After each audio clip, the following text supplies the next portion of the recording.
So let's talk ingredients, because I think ingredients are probably one of the most confusing things for consumers or owners to look at when they're looking at a bag of food. And the reason it's confusing is because when we look at an ingredient list, there are several things that I think are in the back of our heads. One is when we look at that and we see that first ingredient on there, I think we look at that and think, well, that is what is the majority of this food consists of, that ingredient. And when we think of that, we think of volume. So we think, okay, the number one ingredient is chicken or beef or lamb or whatever we say the first ingredient is, then we think the majority of this food is going to be chicken or beef or lamb or whatever that first ingredient is. But what's interesting about these USDA labels is that that first ingredient is the first ingredient that's heaviest by weight. So it's the weight that makes up the most important aspect here. So when we see weight as the first, it's not the same as volume of nutrients, I guess I would say. So let's talk about labels in that we know what that first ingredient is going to be, our biggest one that's in there as far as weight, or the heaviest one as far as weight is concerned. The next two are probably also big heavy hitters as far as what's going to be in that product. And let's just jump in. What do we have first there?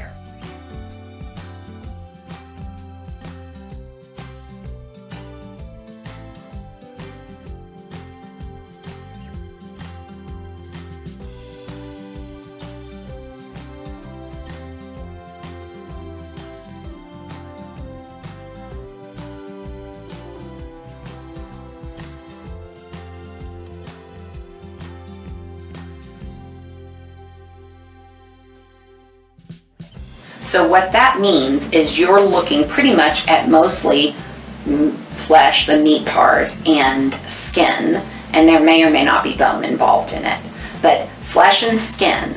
Now, if we think about flesh and skin from a chicken without the bone, but without beaks, without anything along these lines in there, no feathers, no anything like that, it sounds pretty good. But when we also think about like chicken breast, for example, how much water do you think is in a chicken breast? Quite a bit. Quite a bit. Yeah. So we think about chicken jerky, or I guess we don't eat chicken jerky a whole lot, but if you took that breast and dehydrated it completely, how much protein do you think is really going to be involved in that piece of jerky?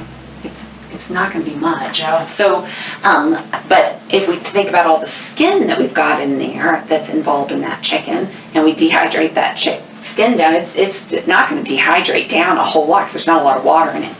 So when I see chicken as the first ingredient, what really is being contributed here is more than likely mostly going to be fat, because the water by weight is what's getting it to the front of it, but the protein aspect is not going to be from the muscle mass. The protein aspect is going to come from something else on this list, not so much that.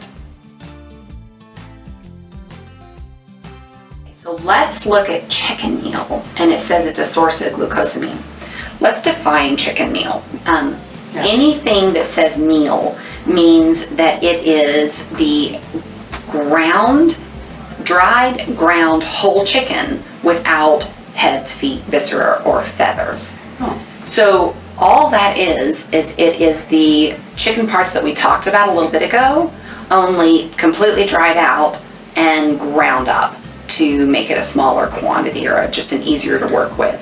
So if you think about it, let's say I've got a chicken breast, I don't know, like let's say a 6-ounce chicken breast here, and then I have 4 ounces of completely dried out chicken with bone and fat in that's been ground up. Even though the chicken breast is going to weigh more, I can guarantee we're going to get more protein and more nutrients actually out of that meal aspect. So the term meal it simply means dried and ground. That's all it means. So not super scary.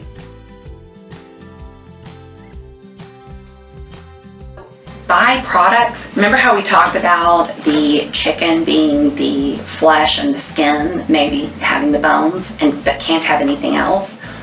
Anything with byproducts in it, the definition is going to be that it's organ meats, blood, fat, stomach, intestines.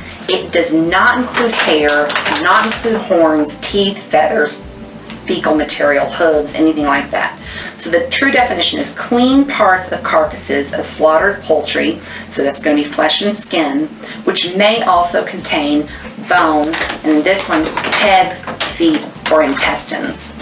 So heads and feet, which is always kind of gross to think about, but really we're talking about a lot of fat in those, and we're talking about a lot of collagens that are in the feed products particularly, and then intestines or viscera.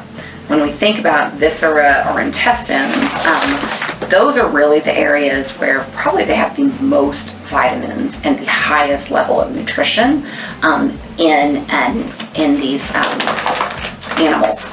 So think about if you are watching a nature show and you see the lions attack the poor wildebeest, and the wildebeest goes down and the lions attack that. What are they going for first? I mean, probably like meat, like the flesh. Yes, and then they also all go for that stomach. The belly. Yeah. And the belly. Because they're all going to get in there and they're going to open that up and eat the things out of the inside.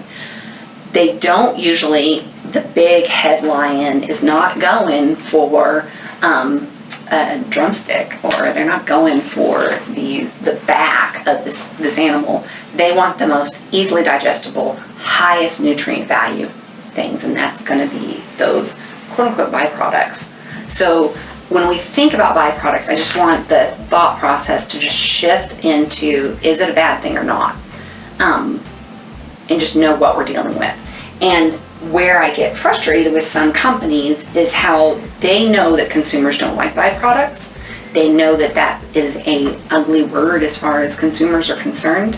And so what they do is they actually are pulling the nutritional value from the byproducts because they can't make the food have the nutritional value they want without including these byproducts.